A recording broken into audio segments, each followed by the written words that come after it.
Good morning everyone.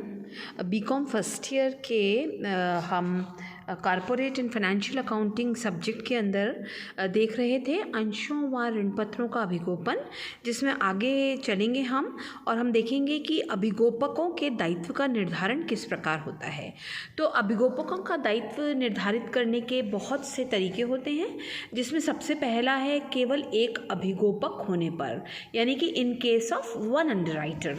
जब किसी company ने सिर्फ एक ही अभिगोपक को अनुबंध किया होता है, एक ही अभिगोपक के साथ, और पूर्ण अभिगोपन उसी के द्वारा किया जाता है, तो ऐसी कंडीशन में वो ये गारंटी देता है कि वो कंपनी के जितने अंश अभिगोपित कर रहा है वो मार्केट में बेच देगा, और यदि नहीं बेच पाएगा तो शेष अंश में स्वयं ले लेगा।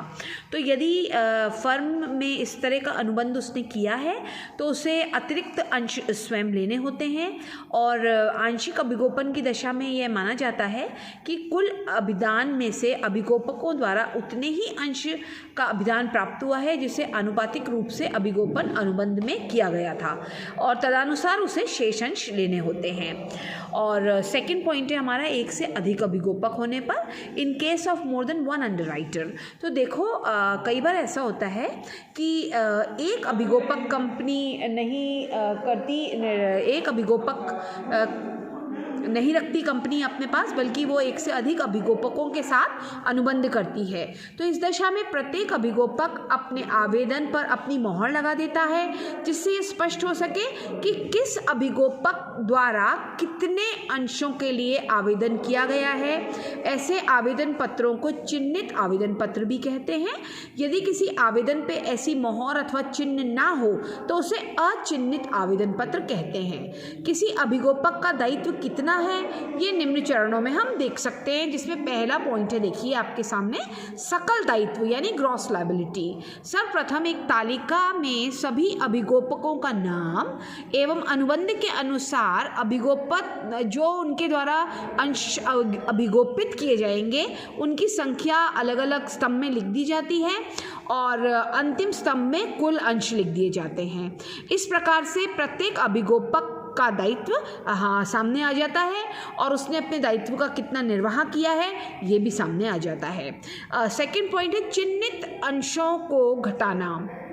इसमें क्या होता है स्टूडेंट्स कि सकल दायित्व में से प्रत्येक अभिगोपक द्वारा प्राप्त किए गए चिन्हित अंश, यानी कि अभिगोपन में अभिगोपक के नाम से अंश जारी किए जाएं तो उनको घटा दिया जाता है। यदि कोई भी अचिन्हित आवेदन पत्र प्राप्त ना हो और शेष अंश अभिगोपकों के चिन्ह से ही प्राप्त हो तो ये माना जाता है कि अभिगोपकों द्वारा ही ये अंश बेचे गए हैं, और इनका लाभ जो है वो अभिगोपकों को ही दिया जाएगा। अचिन्हित अंशों को घटाना, देखो इसमें यदि अनुबंध में स्पष्ट दिया गया है कि अचिन्हित अंशों का लाभ सबको समान या विशेष अनुपात में दिया जाएगा तो उसी अनुपात में अचिन्हित अंशों को घटा दिया जाता है, और सकल दायित्व के अनुपात में इसे घटाया जाता है। यदि किसी अभिगोपक के चिन्हित अंश सकल दायित्व से अधिक हों तो उसे ऐसे अचिन्हित अंशों का लाभ नहीं दिया जाता है। चौथा पॉइंट है हमारा, फर्म अभिगोपित अंशों को चिन्हित अथवा अचिन्हित करना। आपने ऊपर ये दो वर्ड सुने ना, चिन्हित और अचिन्हित, तो अब हम देखेंगे कि इन्हें कैसे चिन्हित और अचिन्हित किया जाता है। तो फर्म अभिगोपन की दशा में अभिगोपक स्वयं के द्वारा आवेदित अंशों को चिन्हित कर देता है, परंतु कंपनी ये तय कर सकती है कि अभिगोपकों को फर्म अभिगोपन के साथ साथ अपना दायित्व पूरा करने के लिए इन अंशों को शामिल करने से अभिगोपक को दोहरा लाभ मिल रहा है, अतः उन्हें अचिन्हित अंश मानकर दायित्व निर्धारण किया जाना चाहिए। इसके विपरीत इन्हें चिन्हित अंश मानकर उनके शुद्ध दायित्व का निर्धारण किया जाना चाहिए। नेक्स्ट पॉइंट है ऋणात्मक शेष की दशा में, यदि चिन्हित व अचिन्हित अंशों को घटाने के बाद किसी अभिगोपक का दायित्व ऋणात्मक आ जाता है तो उसके ऋणात्मक शेष के बराबर अंश शेष अभिगोपकों के अनुबंध शर्तों के अनुसार घटा दिए जाएंगे। पूर्ण ऋणात्मक शेष की दशा में यदि एक बार ऋणात्मक शेष का लाभ देने के पश्चात किसी अभिगोपक की शेष अंश ऋणात्मक हो जाते हैं तो उपरोक्त प्रक्रिया जो मैंने आपको बताई है वो पुनः दोहराई जाती है। यदि अंत में एक अभिगोपक का शेष धनात्मक रह जाए तो सारे ऋणात्मक शेष का लाभ ऐसे अभिगोपक को दे दिया जाता है। शुद्ध दायित्व तो अंत में शेष अंश जो प्रत्येक अभिगोपक के होते हैं वो उनका शुद्ध दायित्व कहलाता है।